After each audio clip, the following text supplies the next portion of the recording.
Hola, buenas tardes. Quisiera saludar a todos los seguidores, a todos los pacientes, amigos que siempre nos siguen en las diversas plataformas. Hoy día vamos a tocar un tema importante, muy interesante, como parte de este ciclo de educación para nuestro público, como es anestesia y seguridad en cirugía plástica, ya que en las redes, en las diversas publicidades se observa que este número de procedimientos ha aumentado notablemente. Es importante que los pacientes, los familiares tengan un conocimiento claro de cómo es la parte anestésica, que es una variable muy importante dentro del acto quirúrgico. Para eso hoy día tenemos al doctor Francisco Barrientos, un destacado anestesiólogo con 20 años de experiencia en el rubro, y en los últimos años con bastante acercamiento a lo que es cirugía plástica.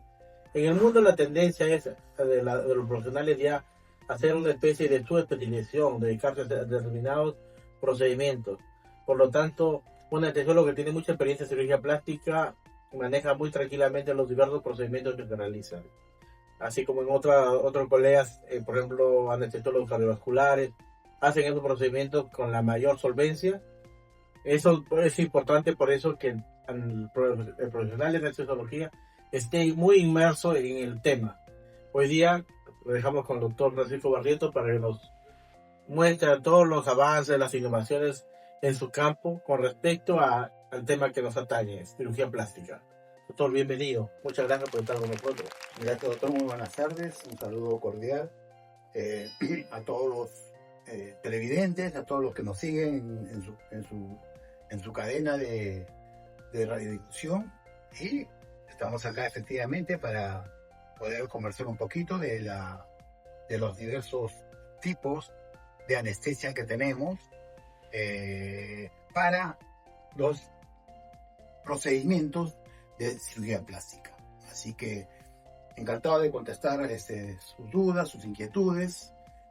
Podemos Gracias, doctor, por estar con nosotros. La primera pregunta sería, usted sabe que la cirugía plástica es una especialidad que tiene muchos procedimientos. Y también hay algunos procedimientos con cierto riesgo, por ejemplo la liposucción, la lipoescultura.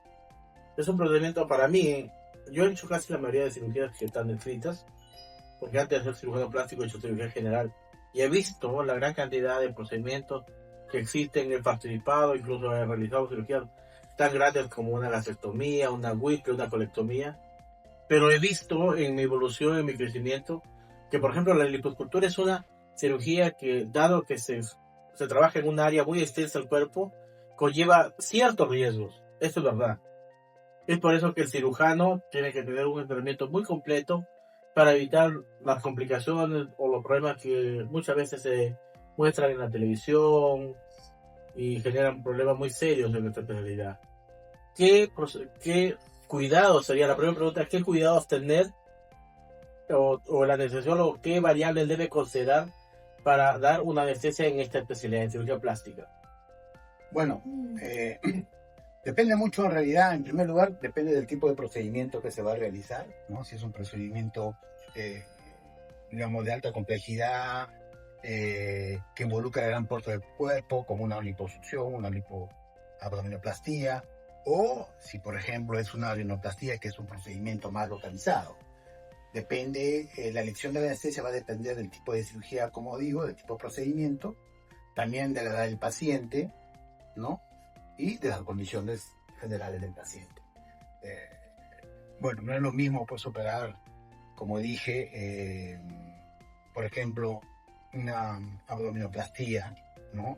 Con una lipoescultura donde se va a trabajar gran parte del cuerpo, a una rinoplastía donde va a ser localizada la cirugía.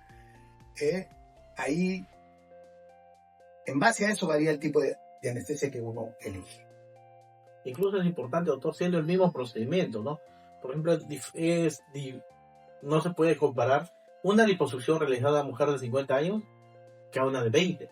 ¿No? Por eso dije que la edad es importante, ¿no? La edad es importante y también las condiciones generales del paciente, ¿no? Es por eso que tanto el cirujano como el anestesiólogo tienen que tener mucho cuidado en la evaluación preoperatoria del paciente, ¿no? Para ver qué variables no están dentro del rango de la normalidad y si es posible corregirla antes de someterla a estas cirugías. Sí, por eso Ya es que no son importante emergencias, ¿no? es importante la coordinación con el cirujano previo a la cirugía, conversar qué procedimiento va a hacer el cirujano, aproximadamente cuánto tiempo va a demorar, para que en base a eso el anestesiólogo, más una evaluación preoperatoria que haga del paciente, las condiciones propias del paciente, elija el tipo de anestesia para, para ese caso. Entonces, como nosotros tenemos diversos procedimientos, quería preguntarle de la cirugía más frecuente. Por ejemplo, para usted, ¿cuál sería la mejor anestesia para una rinoplastia? Bueno, para una rinoplastia, la mejor anestesia, dadas las condiciones de lo que involucra este procedimiento, sería una sedación, una anestesia local más sedación. ¿Qué quiere decir esto? Bueno, la anestesia local es cuando el cirujano, infiltra anestesia en el sitio que va a operar, pero previamente a esto el anestesiólogo le ha administrado al paciente por vía endovenosa medicamentos para producir analgesia, para que no sienta dolor al momento del hincón, para producir al paciente un estado de relajación, bienestar, sedación, que se le vaya la ansiedad e inclusive este tipo de sedación hace que el paciente pueda responder órdenes, ¿no? Y lo más importante, que respira por sí solo. En este tipo de cirugía, doctor, ¿cuándo usted sugeriría una anestesia general, por ejemplo? En una rinoplastia. Sí. Porque hay casos en que es mandatorio tener una anestesia general. Bueno, son raros los casos en los que se tendría que utilizar anestesia general, pero principalmente tendría que ser posiblemente a solicitud del paciente, ¿no? Un paciente muy ansioso, muy nervioso, que a pesar de que tenga un estado que no quiera cooperar en la cirugía, que él sienta el temor a ser operado, que no se pueda controlar, se puede en estos casos poner anestesia general. Si bien es cierto, la anestesia general es la más segura, implica más cosas, pero hay casos en los cuales, por ejemplo, en una rinoplastia, cuando son complejas, pacientes muy traumatizados, a veces es recomendable hacer con este tipo de anestesia, ya que a veces el tiempo operatorio es más largo, ¿no? Sí, bueno. O sea, hay ya variables, Sí. hay, como dice, pacientes y pacientes, Exacto. casos y casos, no todos son lo mismo. Bueno, una cirugía plástica, estética, generalmente es una cirugía en un paciente que está en buenas condiciones, Claro, ¿no? joven. En buenas condiciones, jóvenes, y en ese caso es mandatoria la local más sedación. Pero si este paciente es un traumatizado que tiene otras condiciones, en ese caso sí tendría que ser anestesia general, ¿no? Pero también, no sé, una cirugía reconstructiva.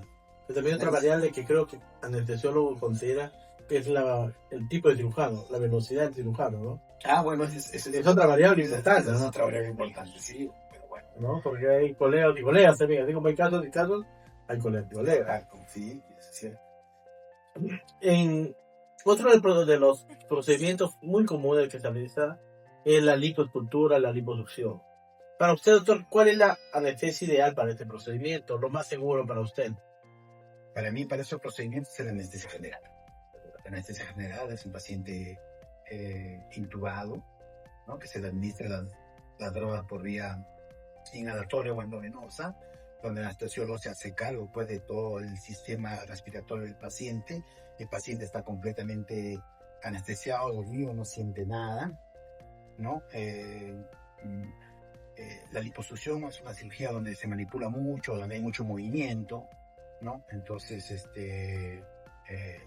hay otro tipo de anestesias que son las regionales, que no es lo ideal, que también se practica, pero yo considero que no es lo ideal porque el paciente está casi lúcido, o sea, no siente nada de la cintura hacia abajo, desde el lugar que se le bloquea, pero no produce un estado de bienestar, o sea, el paciente no está cómodo, por más que se le cede, es un poco, para el paciente, un poco estresante, digamos así, ¿no?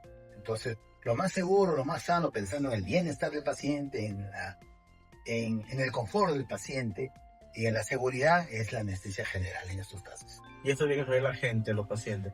La anestesia general es la anestesia que más seguridad ofrece al paciente.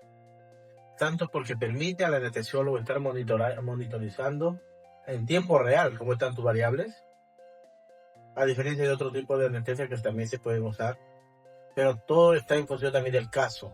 Es una paciente que va a hacer un tiempo operatorio más largo, porque es diferente una lipo que puede durar 1 hora, 40 minutos, a una lipo que te dura 4 o 5 horas, ¿no? Depende también, claro, obviamente de la extensión del lugar que va a trabajar. Claro. Una lipo localizada puede ser inclusive hasta con localización. Hace mucha gente no localiza. Exacto, pero si es una lipo que involucra, digamos, Una superficie amplia. una superficie amplia, lo más recomendado es, y seguro para el paciente, la anestesia general. Actualmente, doctor, hay avances en todas las especialidades, hay múltiples avances, muchas innovaciones. Y anestesia es una de las especialidades que está en una velocidad increíble de innovaciones. Hay medicamentos actualmente que permiten un despertar rápido, una recuperación postoperatoria inmediata. Háblenos de eso, doctora, en términos generales para que la población sepa que existen esos productos, existen esas tecnologías, esos medicamentos. Sí, bueno, ahora actualmente, ya hace ya unos años, se usa mucho el anestésico que es el Ceborane, el Sevofurano. Antes se utilizaba el Alotano, los anestésicos que tenían muchos efectos indeseables. El Sevofurano es un anestésico que rápidamente se vaporiza una vez el paciente termina la cirugía. El paciente a los minutos despierta, claro, no está lúcido completamente, pero ya respira por sí solo, ventila, responde órdenes y está medio dormidito. Eso es en cuanto a los anestésicos inhalatorios. Endovenosos también hay anestésicos que han salido últimamente, por ejemplo el remifentanilo, ¿no? Que es una droga que te produce una analgesia profunda. El paciente no siente nada de dolor y se metaboliza rápido en la sangre por las enzimas plasmáticas, y tiene un tiempo de recuperación de 3 minutos, 2 o 3 minutos, una vez que usted corta la infusión. ¿Eso qué quiere decir? Que el paciente rápidamente vuelve a un estado consciente. Y después tenemos el midazolam, que también es un ansiolítico, que, bueno, también el tiempo de duración de efecto es corto. O sea, es por eso, para mí, yo siempre digo, el anestesiólogo es un artista. Tiene que saber combinar sus medicamentos para que el paciente tenga un proceso quirúrgico ideal y un buen despertar. Que no despierte asustado o con ansiedad. Y esto por eso el doctor dice que existen drogas actualmente que permiten eso. Que el paciente transite en su procedimiento quirúrgico lo más tranquilo, lo más normal posible. Otra pregunta, doctor, que le quisiera hacer, usted como anestesiólogo, antes de dar una anestesia, porque es una gran responsabilidad este acto quirúrgico, este acto médico que es dar anestesia, ¿qué evalúa en el paciente? Por ejemplo, un paciente de 20 años, un paciente de 50 años. Bueno, básicamente lo que nosotros evaluamos es que tenga todo su perfil sanguíneo, examen de laboratorio, que tenga sus plaquetas en los niveles normales, su tiempo de sangría, su tiempo de coagulación, que no tiene alteraciones hematológicas que puedan hacer que el paciente sangre más de lo debido, un estado cardíaco también que nos permita que esté en condiciones de ser operado, se llama riesgo cardíaco, ¿no? También que no tenga afecciones pulmonares que impidan que el paciente después pueda tener complicaciones respiratorias, depresión respiratoria, y básicamente que no tenga alergias, ¿no? Que no tenga alergias, para tener cuidado con qué medicamentos se van a administrar durante la cirugía que no nos puedan producir complicaciones. Muy bien, entonces, claro, es importante. Y sobre todo, la coordinación con el cirujano, porque el cirujano también evalúa todas esas variables. Claro. Y como en toda actividad humana, el trabajar en equipo es lo más importante. El anestesiólogo que trabaja ya con el cirujano se conoce, saben sus tiempos, saben qué cosas complementarse. Básicamente es complementarse, porque eso es trabajar en equipo. Entonces, por ejemplo, el anestesiólogo dice, con este cirujano más o menos ya sus tiempos ya lo conoce, sabe cómo normalmente lleva una cirugía, no es tan agresivo, no traumatiza mucho, de tal forma que él ya permite ya ir modulando la aplicación de sus medicamentos. ¿Qué recomendaciones, doctor, usted daría a los pacientes que quieren someterse, por ejemplo, a un procedimiento de cirugía estética o cirugía plástica desde el punto de vista anestésico? ¿Qué recomendaciones? Bueno, porque el paciente o los familiares siempre tienen un temor, claro. ¿no? Es un acto a veces nuevo para los pacientes, por lo tanto vienen temerosos. La mayoría dice, tengo miedo que me duerma y ya no me despierte. Esa es muchas de las cosas que me dicen en la consulta. Sí, por eso es muy bueno, es muy importante la entrevista preanestésica, ¿no? Que el anestesiólogo, el paciente, converse con el anestesiólogo antes de la cirugía para resolver todas sus dudas y esté seguro de que un anestesiólogo profesional capacitado lo va a asistir en la cirugía y que confíe en su anestesiólogo, porque un anestesiólogo obviamente registrado, ¿no? Con la especialidad, lo va a cuidar, está preparado para eso, ¿no? Las anestesias ahora son seguras porque estos medicamentos de los que estamos hablando últimamente son medicamentos muy seguros, de corta acción, y tenemos además, el anestesiólogo tiene una serie de elementos que le ayudan a brindar seguridad al paciente, como son todos los equipos que tenemos en la cirugía, que no es sala de operaciones, los monitores estamos durante toda la cirugía, se está monitorizando al paciente, sus signos vitales, desde que inicia la cirugía hasta que termina la cirugía, está el anestesiólogo controlando constantemente, minuto a minuto, cómo va su frecuencia cardíaca, su respiración, su presión. Él está a la cabeza del paciente, cuidando los signos vitales y modificando los niveles de anestesia para que el paciente no sienta nada, esté tranquilo y seguro. El cirujano está concentrado operando y el anestesiólogo está cuidando al paciente, así que confíen y conversen siempre con su anestesiólogo antes de la cirugía. Y sobre todo, que la anestesiólogo y el cirujano estén trabajando coordinadamente. Eso yo creo para mí lo más importante, por eso la mayoría de los procedimientos que yo realizo siempre lo hago con anestesiólogo y sobre todo con gente conocida, con gente que ya trabaja conmigo, que yo sé cómo trabajamos en equipo. No estamos gastando una broma y él va a veces diciendo, mira, esto está pasando, ¿no? Todo para corregir. Otras cosas, doctor, en esta especialidad es ¿cuánto tiempo? Una de las preguntas de los pacientes es ¿cuánto tiempo va a durar el efecto anestésico luego de culminado, por ejemplo, un procedimiento frecuente, una rinoplastía? ¿Cuánto tiempo después de haber culminado el procedimiento quirúrgico va a ver el efecto de los anestéticos aún?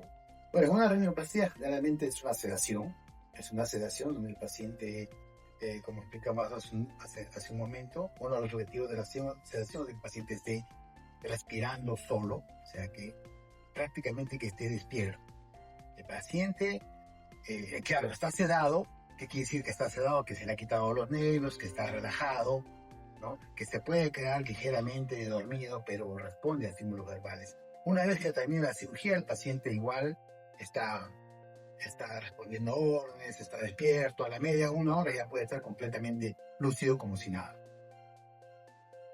Y en el caso, por ejemplo, de una anestesia regional, hay algunos pacientes que hacemos, por ejemplo, con anestesia epidural, Claro. La recuperación, ya que el paciente empieza a deambular, a hacer sus actividades, ¿cuánto es el tiempo promedio o cuánto tiempo después de más o menos cirugía de 2 horas ya empieza a recuperar sus actividades normales, sobre todo los movimientos, ¿no? Sí, un aproximado de 2 horas a 3 horas. El paciente ya puede mover las piernas y caminar y moverse, ¿no? Es más o menos el tiempo que debe permanecer en recuperación. Sí, en recuperación. Después de 2 3 horas. Sí, ya, porque cuando sale de recuperación de dolor, ya el paciente está movilizando los miembros inferiores. Los procedimientos de cirugía estética o de cirugía plástica, la mayoría de procedimientos no conllevan, por ejemplo, la pérdida de sangre excesiva, de tal forma que se espera que un paciente que entra con las variables fisiológicas normales debe salir casi igual del procedimiento quirúrgico. Si no es así, es porque algo se hizo mal en el procedimiento o no se evaluó adecuadamente al paciente. Hay medidas preventivas para evitar, por ejemplo, eventos como una tromboembolia, por ejemplo. Hay medidas que el cirujano, el anestesiólogo toman para evitar estas complicaciones, porque es una complicación intraoperatoria a veces. Pero ya hay otra complicación, lo que hemos visto muchas veces en las publicidades, en las redes, perforaciones de vísceras. Eso ya es parte del acto del cirujano, ¿no? Que muchas veces por falta de entrenamiento, falta de experiencia podría pasar. O salvo que no inadvertidamente no he evaluado algún aspecto corporal del paciente, todo puede pasar. Otra pregunta frecuente, doctor, es que dice el paciente, ¿qué hago si en el intraoperatorio estoy ahí y me duele demasiado? O cuando, por ejemplo, el paciente en un caso de una local maceración, ya se infiltró, pero aún refiere dolor. ¿Qué se puede hacer o qué debe hacerse? Bueno, hay que replantear. Uno de ellos sería infiltrar una anestesia local, que posiblemente puede ser que no se haya infiltrado en un punto adecuado. Y la otra es, desde el punto de vista anestesiológico, el anestesiólogo incrementa adicionalmente endovenosamente una dosis más de sedación y de analgesia, siempre controlando y monitorizando sus signos vitales para no producir depresión respiratoria y el paciente sea operado de manera segura. Lo más importante. O sea, los medicamentos tienen límites, no se pueden poner en forma infinita, o sea, no es poner la cantidad que se me ocurra. Todo tiene que estar regulado y dentro de los parámetros aceptables para una persona de su edad, su peso. Todas esas variables es lo que el doctor anestesiólogo normalmente considera. Para tal peso, tal cantidad de este producto, porque si se excede, hay problemas, ¿no? O sea, a veces el despertar es muy largo, o hay otras secuelas, como depresión respiratoria. Vale. Que a veces es una complicación muy severa. Así es, doctor. ¿Alguna otra cosa que quisiera agregar, doctor, con respecto a cirugía plástica? Yo sé que usted tiene experiencia en todas las áreas de la cirugía, ¿no? Pero básicamente en cirugía plástica, ¿qué es lo que usted ha visto en su caminar tan largo en estos años que debe mejorarse o debe replantearse respecto a cirugía plástica? No, recomendar siempre a los pacientes, ¿no? Y a los colegas también, por supuesto, que siempre ante una intervención quirúrgica cuenten o soliciten, ¿no? La presencia pues, de un anestesiólogo que los pueda monitorear, que los pueda cuidar, que les pueda garantizar, ¿no? Que la cirugía sea segura, que la cirugía y que ellos mismos para que estén digamos, tranquilos, ¿no? Porque la entrada a sala de operaciones es un ambiente de todas maneras hostil, por decirlo así, ¿no? Es un ambiente estresante, ¿no? Es un ambiente estresante y un cirujano plástico de prestigio, un cirujano plástico, digamos, siempre va a pedir o va a trabajar de mano con un anestesiólogo, porque el cirujano plástico se preocupa de la seguridad del paciente. Entonces, su respaldo va a ser un anestesiólogo que es el que va a monitorizar, va a calmar el dolor, va a sedar al paciente, lo va a relajar y principalmente va a estar monitorizando y cuidando al paciente. Por eso yo siempre aplico el dicho, una pena entre dos es menos atroz siempre. Yo prefiero tener a mi amigo ahí, aunque sea como lo batí de veces, aunque sea para que me cuente chistes, ¿no? Pero es indirectamente decir que el paciente esté lo más seguro posible. Claro, ante cualquier evento, el anestesiólogo está preparado para eso, ¿no? Para resolver lo que no quisiéramos. Y gracias a Dios, durante todo el tiempo que estamos trabajando, he tenido la suerte que no hemos tenido incidentes de importancia, ¿no? Todo manejable, todo ha estado dentro de los parámetros normal, ¿no? Con pues un final adecuado, ¿no? Pero siempre teniendo la seguridad que tenemos el equipo. Tenemos el equipo, no solo profesional, sino también detrás nuestro hay monitores, hay equipos de reanimación, toda la infraestructura, oxígeno, laringoscopio, o cualquier tipo de complicación que que podría suceder, que no quisiéramos, pero se tiene toda la seguridad. Es mejor tenerlo y no necesitarlo que necesitarlo y no tenerlo. Exacto. Esa es nuestra premisa con la cual trabajamos siempre. La seguridad del paciente es lo primero. Así es. Siempre la seguridad. De tal forma que cuando vemos algo que no está yendo bien, de mi parte, por ejemplo, yo digo mejor lo suspendo. Exacto. Algo que yo veo que no está dentro de los parámetros que debe estar, mejor yo lo suspendo y lo reprogramamos o lo reevaluamos, pero no alocadamente ni desesperadamente se va a operar, no, así no. Y eso también eso le agradezco a Francisco, porque siempre que me dice algo que no va, mejor no va. Sí, pues, lo principal es la seguridad del paciente, es un objetivo. Brindar el confort también, ¿no? El confort al paciente y que se realice el procedimiento de una manera que Idónea, ¿no? idónea. Bueno, doctor, agradecer por la invitación. Con mucho gusto estamos acá absorbiendo las dudas, las consultas del público, de los pacientes, de los interesados. Bueno, para cualquier otra oportunidad que requiera asistencia, vamos a estar presentes. Bueno, nuevamente agradecer al doctor Francisco por su presencia. Hemos creo que completado o resuelto las dudas de los pacientes de una forma adecuada para la población. Esta no es una clase de una residencia de anestesiología, esta es una clase básicamente para el público en general. Agradecer a todos nuestros seguidores, a nuestros pacientes que nos han acompañado y agradecer nuevamente al doctor Francisco, que es un extraordinario anestesiólogo y que cuida muy bien a sus pacientes. Él cumple el dicho que con el anestesiólogo no deja que sienta nada al paciente, y cumple carta cabal su rol.